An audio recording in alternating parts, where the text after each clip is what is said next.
Eu vou ler na NVT até o versículo 28. Diz assim: Enquanto subia para Jerusalém, Jesus chamou os 12 discípulos e lhes disse em particular o que aconteceria com ele. Ouçam, estamos subindo para Jerusalém, onde o Filho do Homem será traído e entregue aos principais sacerdotes e aos mestres da lei.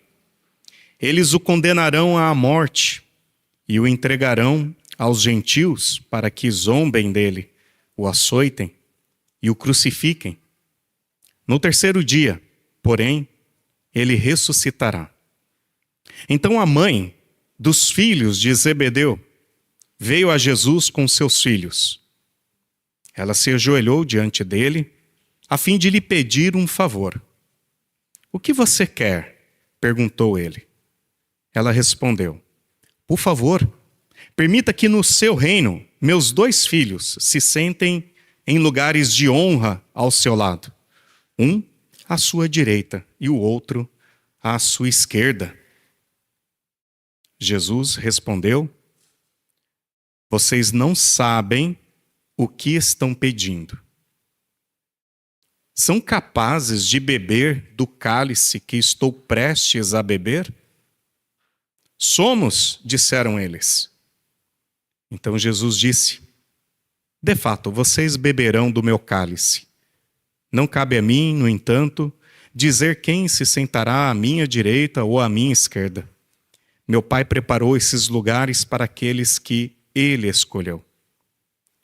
Quando os outros 10 discípulos souberam que os 2 irmãos haviam pedido, ficaram indignados. Então Jesus os reuniu e disse: Vocês sabem que os governantes deste mundo têm poder sobre o povo e que os oficiais exercem sua autoridade sobre os súditos. Entre vocês, porém, será diferente. Quem quiser ser o líder entre vocês, que seja servo.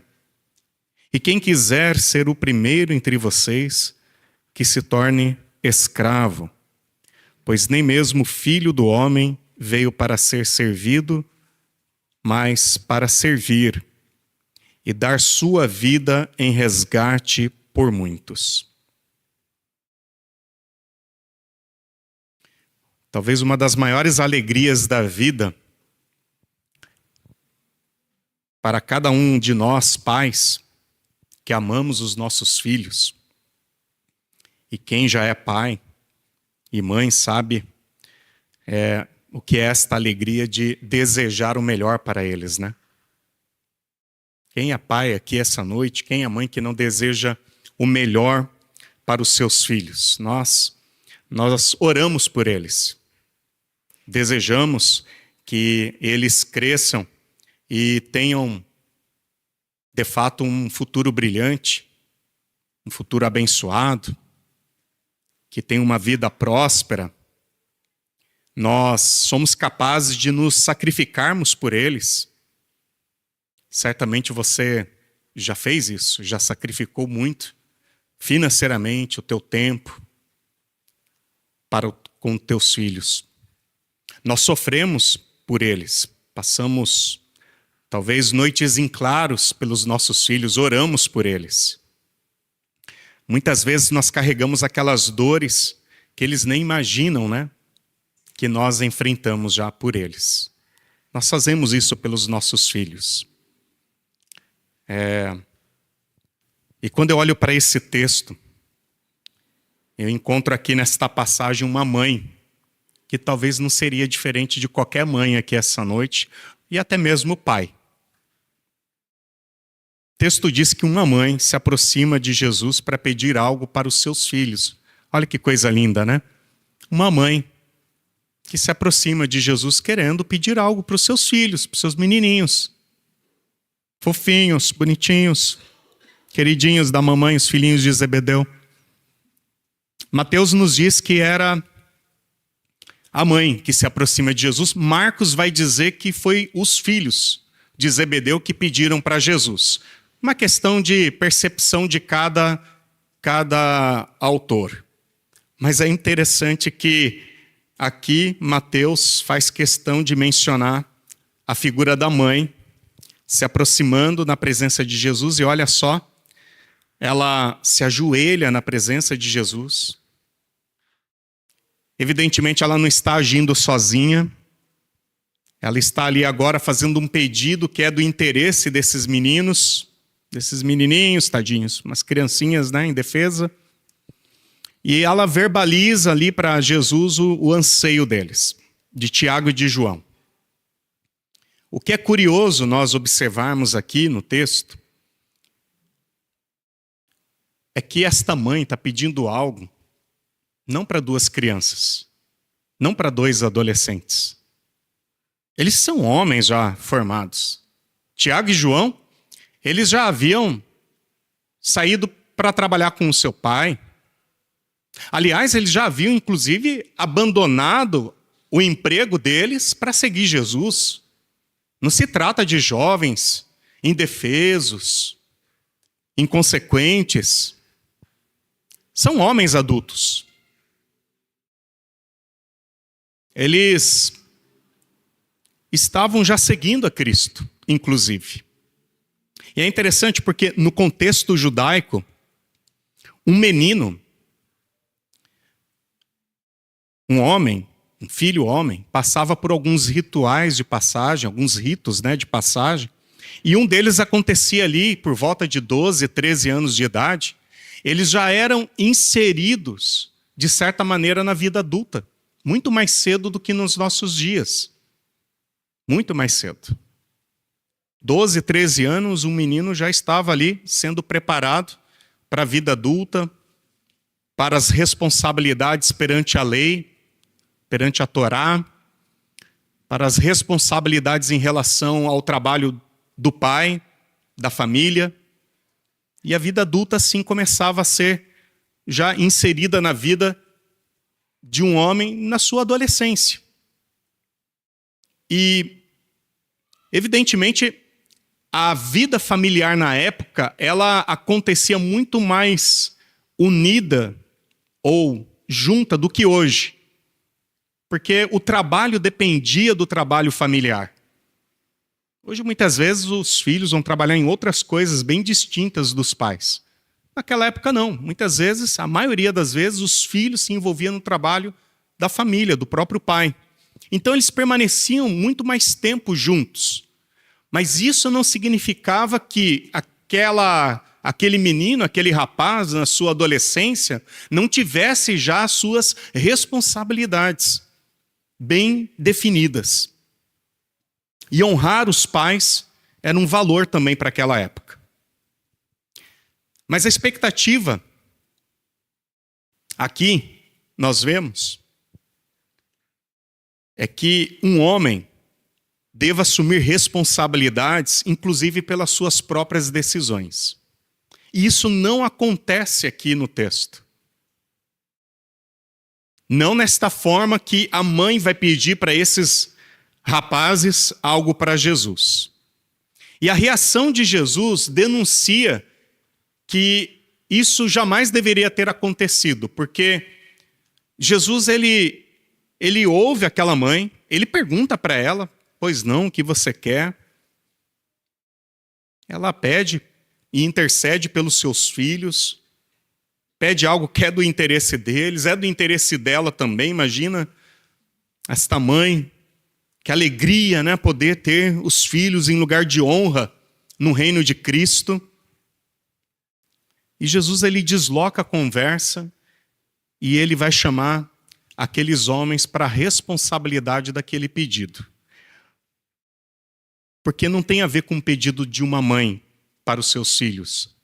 Tem a ver agora com a decisão, com as escolhas que esses filhos querem tomar nas suas vidas.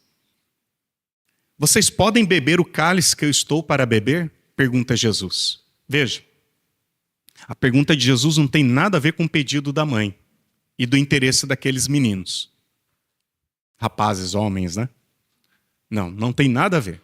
Eles queriam, e ela queria, que eles tivessem lugar de honra e de destaque ao lado de Jesus. E Jesus agora faz a pergunta: mas vocês topam beber do cálice que eu estou para beber?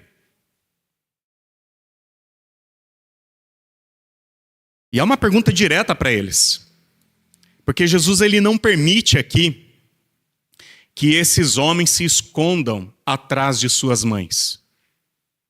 Aqui, ó, nós dois. Ou vocês dois comigo, vem cá. Sem se esconder atrás, como os pais diziam antigamente, sem se esconder atrás da barra da saia da mãe. Vem aqui. Nós dois aqui. Ou com vocês dois. Sem se esconder atrás das expectativas da família, daquilo que a tua família quer para vocês. Porque agora não tem a ver o que a mãe quer para vocês, o que a tua família quer para vocês. Não quero saber quais são os sonhos que alguém projetou para vocês. Agora é o momento que eu quero saber vocês, enquanto meus discípulos, se vocês querem realmente algo que eu estou para oferecer. E é assim, com todos os discípulos, com cada um de nós também. A responsabilidade de qualquer pergunta que Jesus faz para nós é pessoal. E aqui, talvez um parênteses para nós, pais, especialmente. Nós precisamos, de fato, amar os nossos filhos. Nós precisamos aconselhá-los, educá-los, interceder por eles, criar bem eles. Mas esteja certo disso, cada pai e mãe aqui, essa noite, nós precisamos aprender a soltar os nossos filhos também. Não é jogar eles no mundo, é soltar eles. Entende essa palavra, soltar? O amor saudável é aquele que prepara os filhos para autonomia, para exercer autonomia, responder por conta própria. Não para dependência. Nós vivemos num tempo onde temos muitas dependências emocionais. Muita ingerência de mães na vida do casamento dos seus filhos, por conta de dependência emocional. Muita ingerência de pais na vida financeira dos seus filhos. Aliás, tem uma frase na dependência emocional que eu acho muito interessante, que diz assim: toda dívida esconde um débito emocional. Preste bastante atenção nisso. Filhos que têm esta dependência todo instante de que haja um cuidado paternalista de dependência, mesmo já na vida adulta. Aí existe um débito emocional. Os filhos precisam aprender a assumir responsabilidades, inclusive por suas escolhas diante de Deus. Por mais que eu interceda pelos meus filhos, chega uma hora que não será eu que vou advogá-los diante de Deus. Nem posso. Isso não é papel de pai. Eles precisam também um dia prestar conta das suas próprias escolhas na vida de fé. Nenhum pai, nenhuma mãe pode viver a vida de fé no lugar dos seus filhos. E se nós não criamos autonomia para que eles exerçam isso, como é que eles vão viver com sinceridade a fé deles em relação a Deus? Na dependência emocional, eles podem até por um tempo viver uma vida para simplesmente convencer o pai e a mãe de que eles estão fazendo aquilo que o pai e a mãe desejam. Mas no fundo eles já estão distantes. Vale lembrar a parábola do filho pródigo, que eu acho que é uma parábola que nos ajuda a pensar nisso também, da responsabilidade dos filhos. O pai, ele solta o filho. Ele não lança o filho para o mundo. Ele solta no sentido de dar ao filho a responsabilidade da escolha que ele toma a decisão. Ele quer sair de casa. E na idade que ele provavelmente tinha na parábola ali, não está tratando de um adolescente, já de um jovem adulto. Este pai, ele permite. Ele solta. E ele deixa o filho assumir as consequências, inclusive das suas próprias escolhas, ainda que sejam escolhas inconsequentes. Nenhum discipulado com Jesus acontece por meio de procuração de pai e mãe. É pessoal.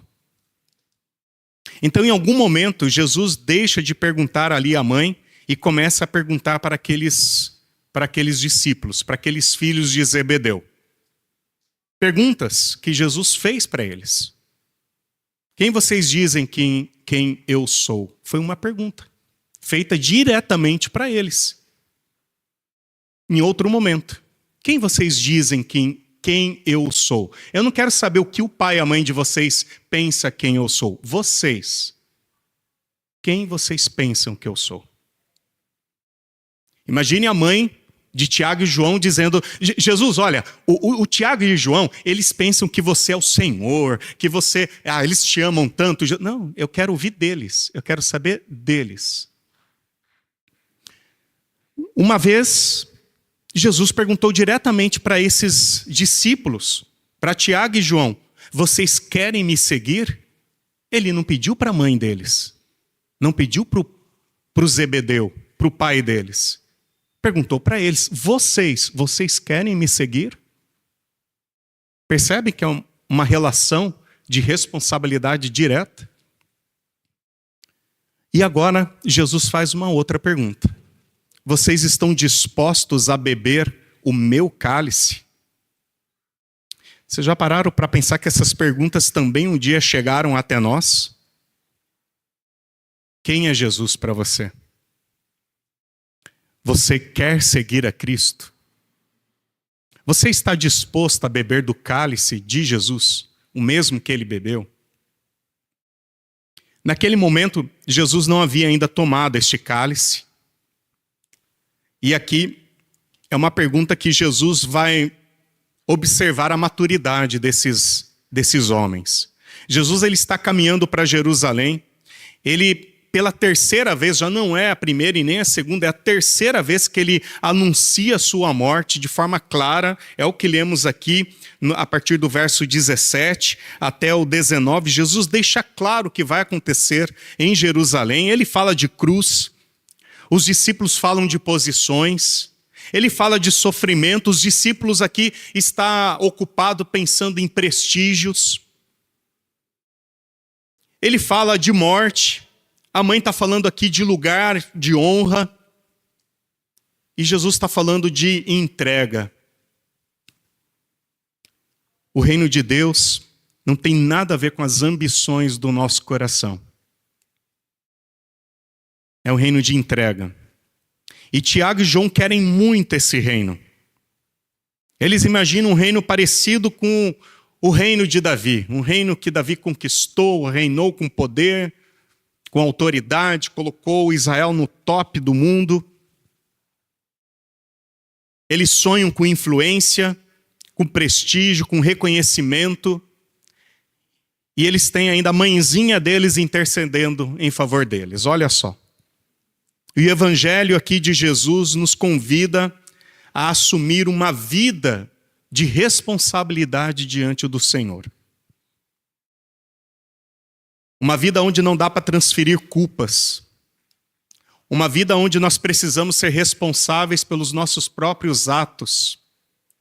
Uma vida onde nós precisamos compreender que Jesus, ele é o Filho de Deus, ele é o Rei soberano, mas que segui-lo envolve escolhas que ninguém mais fará por nós, e escolhas que nos deixará com uma vida muito mais desconfortável do que confortável. E ele está falando disso. É deste cálice, do cálice da responsabilidade da vida adulta. Deixa eu fazer essa pergunta para os pais. Vocês estão conscientes disso? Que é importante que os teus filhos também os teus netos, um dia, quem já é avô, vó, eles tomem deste cálice, o cálice da responsabilidade da vida adulta. E que ele não é gostosinho, não é docinho, não tem sabor de tangue. Vocês estão conscientes disso? Vocês estão conscientes de que os filhos, os netos, precisam necessariamente, assim como você, para chegar onde você chegou como adulto, como um homem, uma mulher que você é hoje, precisou tomar deste cálice da responsabilidade? E que faz mal a gente impedir isso. E que é necessário eles tomarem. Mesmo que isso traga desconforto. E que é ruim demais para nós assistir os nossos filhos desconfortáveis, mas é necessário para que eles amadureçam.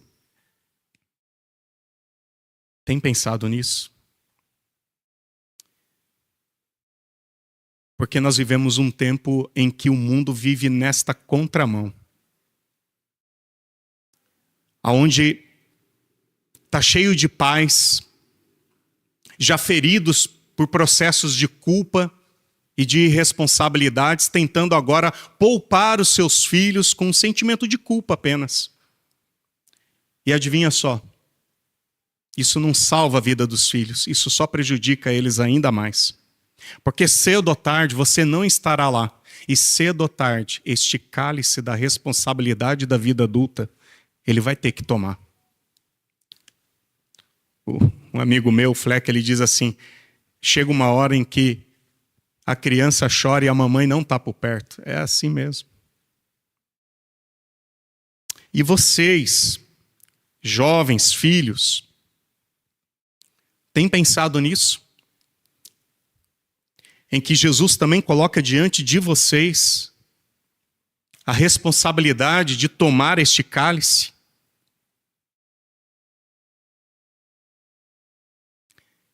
E aqui Jesus não está chamando para tomar um porre de vinho e te fazer homem adulto. Não é disso que se trata.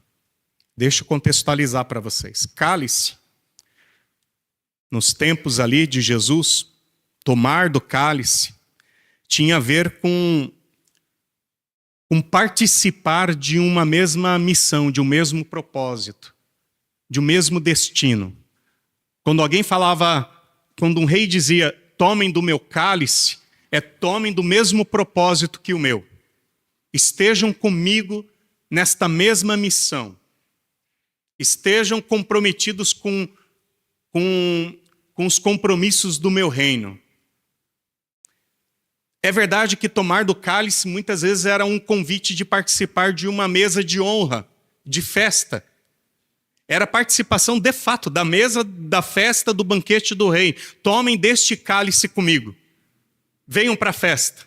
Quem já assistiu filmes da era medieval, Robin Hood, tem muito esses momentos em que os capitães de guardas chamam seus soldados, seus súditos, a tomarem do cálice do comandante, ou o rei convida lá, né, os seus convidados a tomarem do seu cálice, e é o cálice da festa.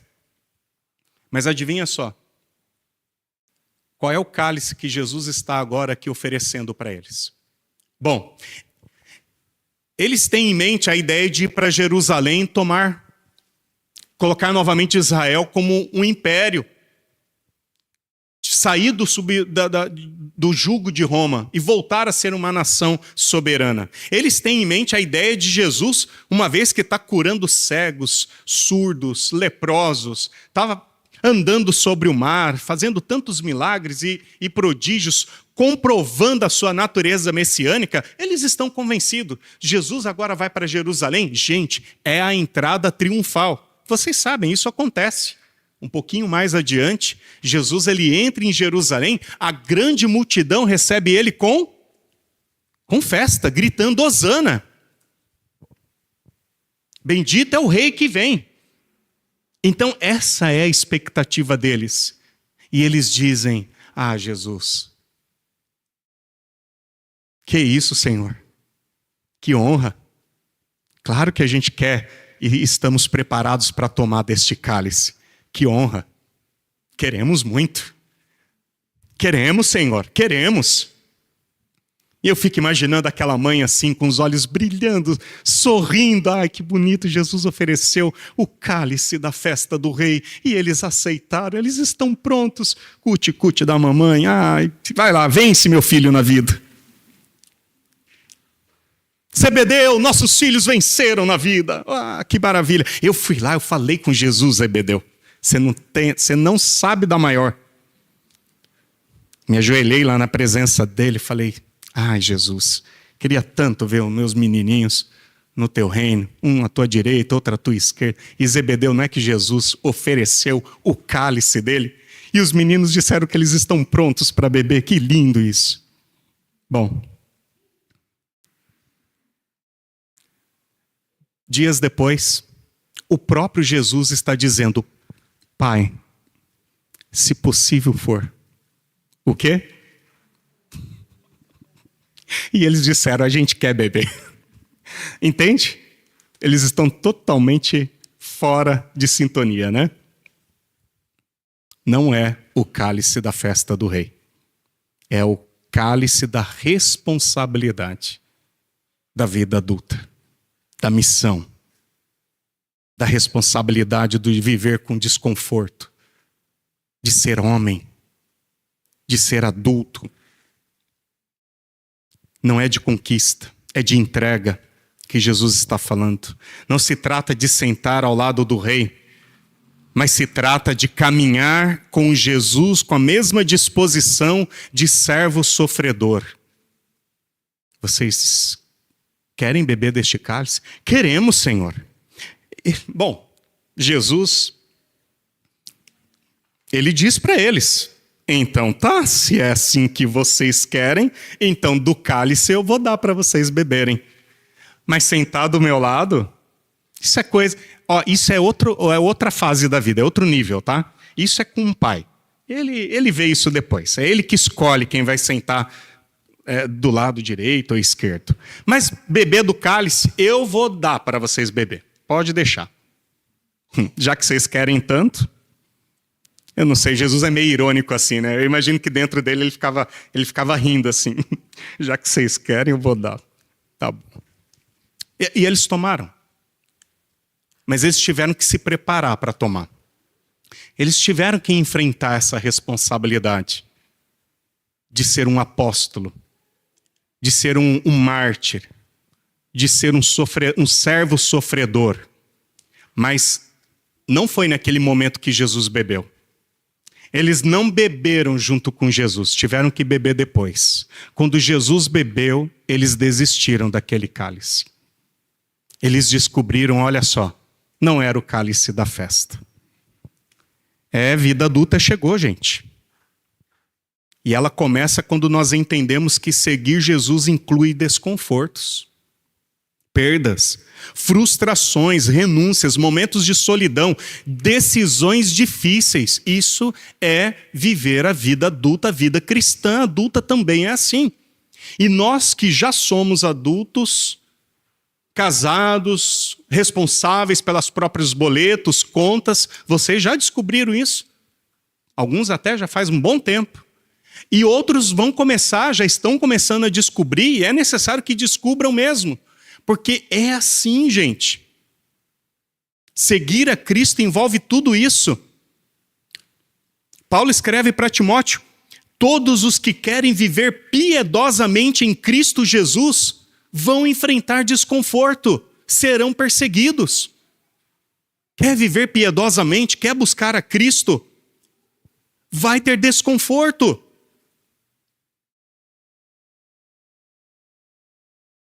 O Evangelho, ele não infantiliza as pessoas.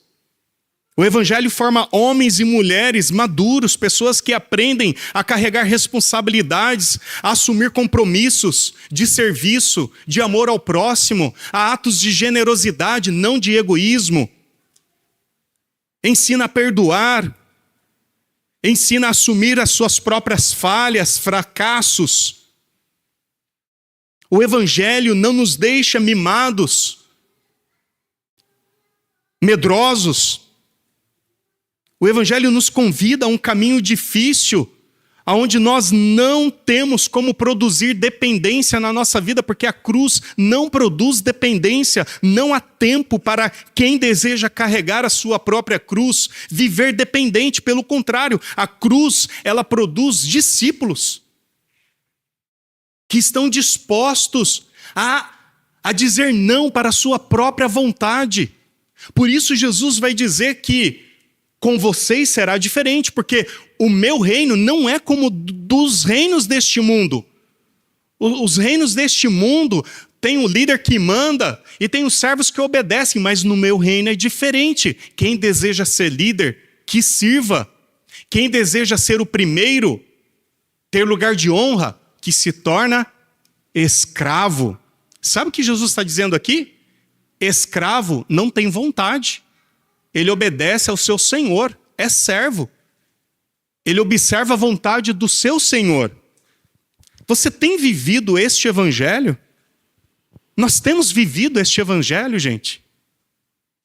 Eu tenho a impressão que vivemos um tempo onde a igreja evangélica brasileira está produzindo um monte de crente mimado, dependentes de prestígio, de honra, de favor, de um Deus que fica resolvendo as picuinhas do dia a dia a todo instante,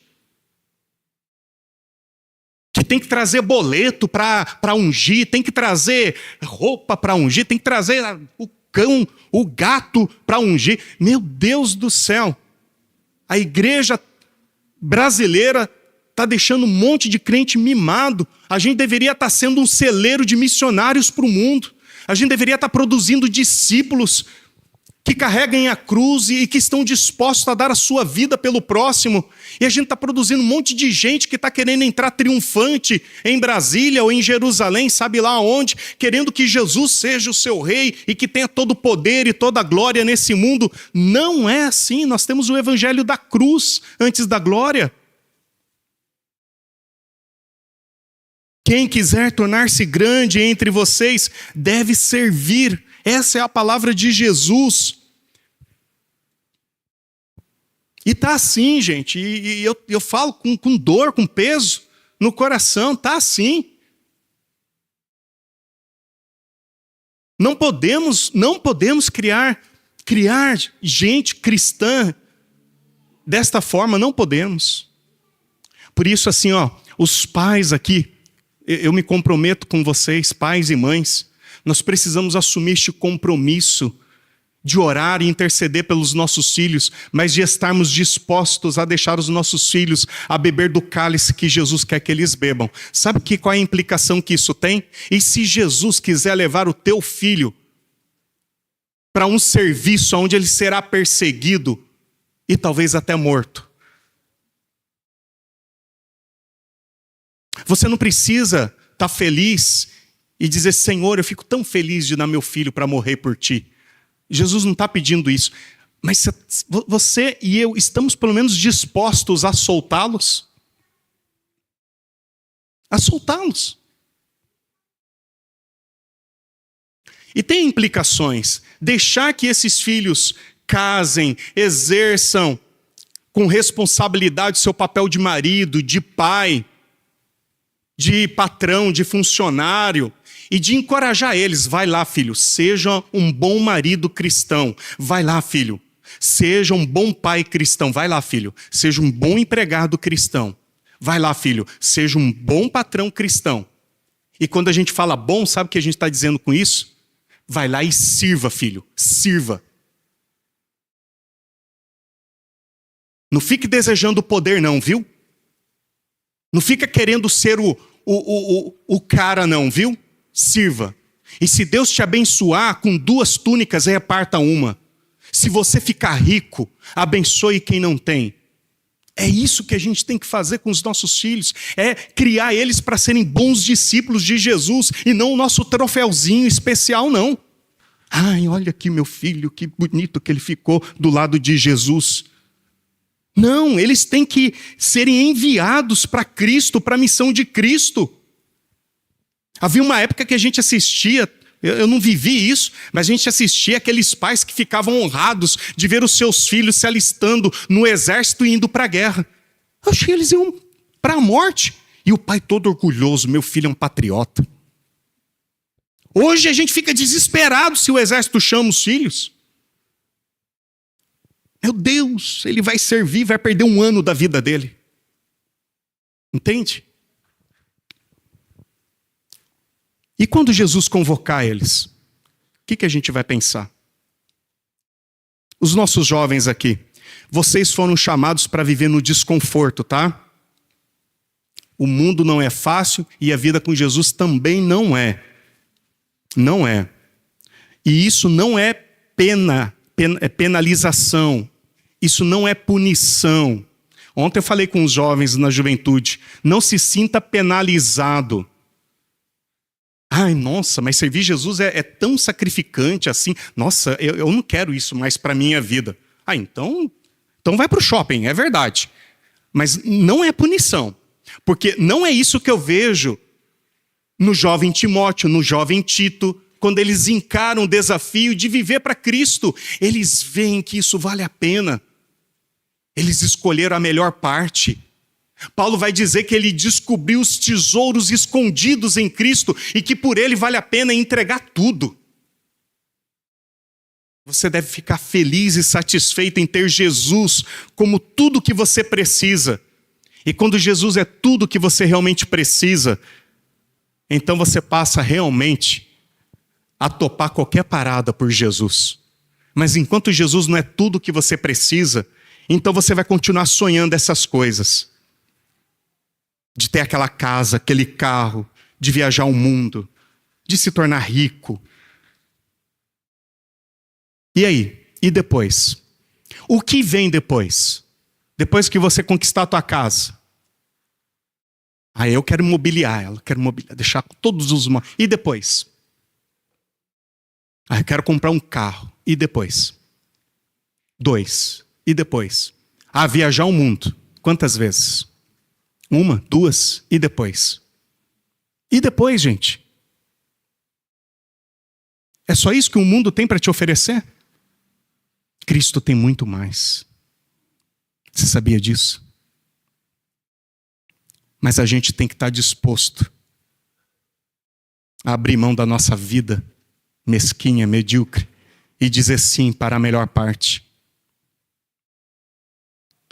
E sabe, quando a gente faz isso, Jesus nos dá a oportunidade de servi-lo no dia a dia. Nem precisa ir para a África. Pode ser aqui, mas pode ser na África também. Mas se você começa a perceber quão desafiador é isso, mas é tão melhor. Viver para Cristo. Você nem precisa morrer por Ele, mas viver para Ele. E se necessário morrer também, mas se você viver para Ele, você vai descobrir que você tem oportunidades todos os dias. Jesus viu na prática depois uma possibilidade disso. E olha só, aqueles que queriam beber do cálice de Jesus estavam lá, eufóricos com a multidão querendo chegar em Jerusalém. E Jesus pensou assim, ué, cadê a turminha que queria beber do meu cálice? Só eu que estou ouvindo 2 cegos clamando, filho de Davi, tenha compaixão de mim? Cadê Tiago e João para ir lá falar com aqueles 2 cegos e assumir a responsabilidade do cálice de Jesus? Porque é para isso que Jesus veio. Ele veio para os cegos, à beira do caminho. Ele veio para os marginalizados. Ele veio para quem precisa, para o perdido. É ali que a gente tem que mostrar que estamos dispostos a beber do cálice de Jesus. Eu desejo, gente, que nós realmente compreendamos o que é beber do cálice de Jesus. Sim, um dia haverá festa, mas ainda não. Nós temos um trabalho aqui a ser feito, que Paulo chama um trabalho onde os sofrimentos do tempo presente não podem ser comparados com a glória que será revelada.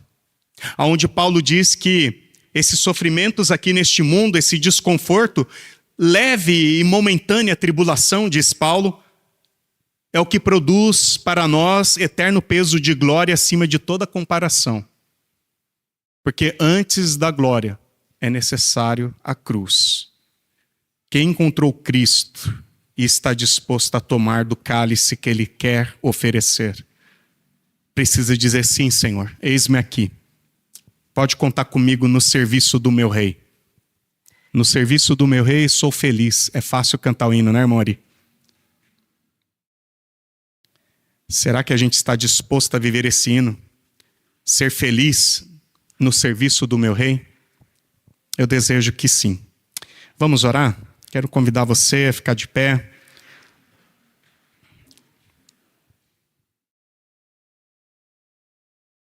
Eu acho que talvez só na meu que vocês vão ouvir isso. Talvez em outra igreja, não sei. Espero que mais igrejas sim. Mas eu quero abençoar vocês para uma semana bem desconfortável. No serviço do rei, sendo muito feliz. Sim, esse bom desconforto, onde você vai repartir o que tem, onde você vai dispor do teu tempo, da tua mão de obra, do teu recurso, vai dispor do teu joelho, das tuas mãos, das tuas orações, para a gente que Jesus deseja alcançar durante a semana.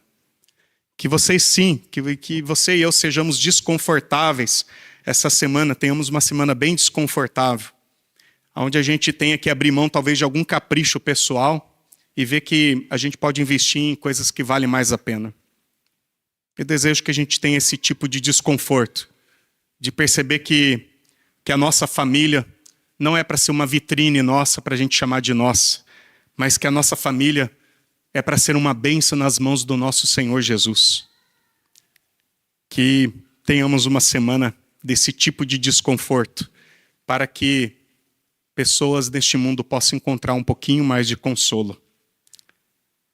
Senhor, nós queremos esta noite orar e abençoar a Tua igreja para uma semana onde vamos viver neste mundo que nos causa muitos desconfortos, onde precisamos, Senhor, encarar esses desconfortos como momentâneas tribulações, que vai produzir em nós um peso de glória. Que possamos encarar os sofrimentos do tempo presente como nada que se compare com a glória que o Senhor vai revelar para nós. Mas que, por enquanto, tenhamos esta audácia de não só cantar, mas de viver no serviço do nosso Rei com felicidade. Nos ajuda, Senhor. Nos ajude a vivermos assim, em obediência a Ti. Que não seja a nossa vontade. O Senhor fez esta oração. Pai, não seja feita a minha vontade, mas a Tua. O cálice era muito difícil de beber, também para Ti, Jesus. Mas quando Tu disseste, eu quero a Tua vontade, Pai, o Senhor bebeu. Senhor, nós não vamos beber enquanto olharmos para a nossa vontade. A gente não quer, não queremos. Nós não queremos abrir mão dos nossos caprichos, do nosso conforto. Mas se a gente olhar para a Tua vontade, Senhor, e descobrir que ela é boa, perfeita e agradável, ainda que nos traz desconforto, e dissermos sim para isso. E se nós fizermos isso essa semana, Senhor? Será que podemos? Será que vamos conseguir? Nos dê do Teu Espírito, Senhor, o encorajamento para fazer isso sim, porque vale a pena. Nos abençoe como igreja Tua, Senhor, neste mundo. A anunciar o Teu Evangelho para quem precisa. Nos ajude a soltar os nossos filhos, não no mundo, nas Tuas mãos, mas saber que nas Tuas mãos isso tem implicações na vida deles, aonde o Senhor também quer levar eles para onde Tu quiseres, para fazer a Tua obra, para ser bênção em Tuas mãos. Ajuda-nos, Senhor, a ver que isso é uma honra. E que sentar do teu lado, direito, esquerdo, participar de uma festa, isso qualquer um pode fazer, mas servir a Ti, carregar as mesmas marcas que o Senhor carregou, trilhar os mesmos caminhos que os Teus, isso é honra. Que os nossos filhos sejam uma bênção em Tuas mãos, Senhor, e não vivem a serviço das nossas vaidades pessoais de pai e de mãe. Nos corrija se necessário for. Nos abençoe, Senhor, como família. que possamos olhar para Ti desta maneira e ser uma bênção em Tuas mãos como família neste mundo. Ainda que sejamos perseguidos, ridicularizados, mas sabemos que estamos servindo a Ti. Queremos orar também pelas pessoas que sofrem, as que estão enlutadas, as que estão internadas, hospitalizadas. Alcança com Teu amor, Senhor. Tenha compaixão delas, como Tu tiveste por aqueles 2 cegos à beira do caminho. Abrace quem está chorando a perda de sua esposa, de seus pais, avós, filhos. Abençoe os nossos aniversariantes, que eles possam continuar crescendo no caminho do nosso Rei, Jesus. Vá conosco, Senhor, que nós te pedimos, te louvamos, te agradecemos, que a Tua paz, que o Teu grande amor e que a coragem que vem do alto para vivermos em obediência a Ti, Senhor, neste mundo, vá conosco, hoje e sempre. Amém. Amém.